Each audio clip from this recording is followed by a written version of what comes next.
আজকে রান্না করব মাছের মাথা দিয়ে মুগ ডাল। তো আমি প্রথমে কড়াই গ্যাসে বসিয়ে দিয়েছি, এবার ডালগুলো দিয়ে দিয়েছি। ডাল ভাজা হয়ে গেছে, এবার ওই কড়াইয়ের ভিতরে আমি দিয়ে দিচ্ছি ডাল সিদ্ধের জন্য জল।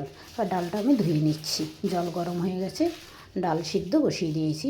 তো ডাল সিদ্ধ হয়ে গেছে, একটু গোটা গোটা যেন থাকে ডালটা, এইভাবে বেশি গলে গেলে হবে না। এবার মাছের মাথাগুলো নুন হলুদ মাখিয়ে কড়াইতে সর্ষের তেল দিয়ে আমি মাছের মাথাগুলো ভেজে নেব। ভাজা বসিয়ে দিয়েছি। আমি কাতলা মাছের মাথা দিয়ে করেছি, তোমরা চাইলে রুই মাছের মাথা দিয়েও করতে পারো।